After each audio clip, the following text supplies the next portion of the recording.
Hello, here is the answer to quiz number 1. Let us see. These are the molecules given in quiz 1, structure number 1 and structure number 2. See this. First of all, this can be solved in two ways. First, going through the basics. Even if I do not know a lot about configurational isomers, and I just know the definition of the remaining, I can solve this. First, point number 1, this carbon has hydrogen chlorine and connected with 3 degree and 2 degree. This is also connected with hydrogen chlorine 3 degree and 2 degree. This implies connectivity is same. If connectivity is same, they are not example of constitutional isomers, because constitutional isomers differs in the connectivity.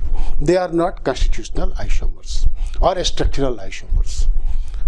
Point number 1. Second, the bonds in this bicyclo compounds, the bonds are rigid. The rings are also rigid. So we can't imagine that the molecule itself, the bonds itself get interchanged, any type of interchange resulting in this to this. Okay. Usually in conformation, we see that the bonds undergoes rotation along sigma bond or ring flipping takes place. Here we cannot have a ring flipping. The bicyclo compound cannot be changed to this one by ring flipping because the structure is rigid.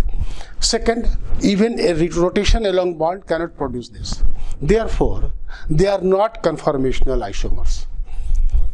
And third, they are not superimposable to each other. I cannot superimpose this to this. Therefore, they are not identical. Obviously, the only remaining option is configurational isomers. Okay, this is one way. If I am a very layman, I just know the basic definitions, then I can solve in this way. And if I am expert, then no problem. They are just example of geometrical as well as optical isomer. See this approach. Whenever the chloro is towards the larger side of the ring, it is called indo. This is indo. And when the chloro is towards a smaller part of the ring, this is called exo. Basically, this is exo-indo isomerism, a type of geometrical isomerism. First. Second, this carbon is chiral also. This carbon, particularly this carbon is chiral also, and they differs in orientation along the chiral carbon. Therefore, they may also be defined as optical isomer.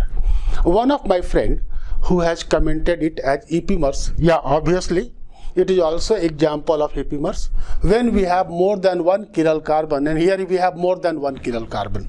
This carbon is also chiral. This carbon is also chiral. In presence of any substituent, this structure becomes chiral. Okay, the whole structure is chiral. And if we have a different orientation on any one of the chiral carbon, then this is called, they may be called epimers. Okay, in this way we can solve this question. Thank you. The best answer is configurational isomers. Okay.